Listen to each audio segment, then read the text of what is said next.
What's up guys, Sal here. So if you've noticed, Apple doesn't like to talk about its competition. But when they do, it's often in a negative way. I mean, in every commercial, Apple showcases its competitors in a very bad light. Consider the recent WWDC event. Apple said they are sort of bringing FaceTime to Android. To demonstrate it, they pulled up a side-by-side image featuring the iPhone 12 next to the ugliest Android phone they could find. Moreover, the Beats app on Play Store features Nexus 6P from 2015, while Move to iOS Transfer app is stuck with an outdated HTC One M8 next to an iPhone 10. However, in a seemingly very un-Apple move, they are advertising their new Beats Studio Buds alongside the Galaxy S21 made by their direct and the biggest competitor Samsung. The advert appears on Amazon listing for the new buds, and for a change, they're actually showcasing the Galaxy S21 in a positive way. Now you might be wondering, why are they using the latest and greatest from not just Android but Samsung, their biggest competitor?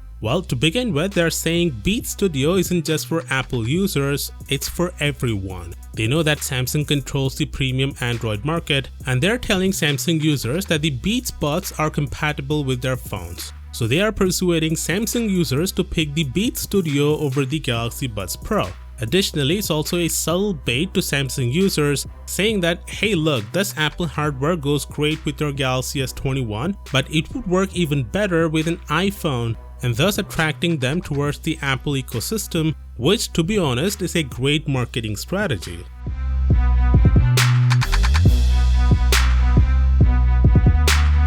So you know, I know, and everybody knows that Apple's M1 chip is the best out there, better than Intel, AMD, Samsung, and even Qualcomm's chipset in speed and power efficiency. But Qualcomm is positive that they'll beat Apple's M chip by next year.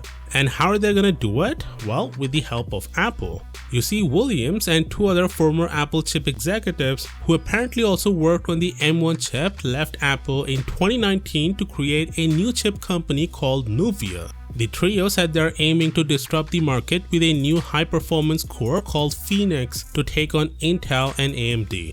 Apple didn't believe them. They thought their intention is to force Apple to acquire Nuvia, thus buying back their own tech. But Qualcomm saw the opportunity and bought Nuvia for $1.4 billion, which means Qualcomm now has the same tech and same engineers who have created the M1 chip. So today, the CEO of Qualcomm has come out saying that they are planning to launch a new custom chip for laptop makers next year, and that is going to be the best chip on the market, even better than Apple's M1 and even the M2 chip.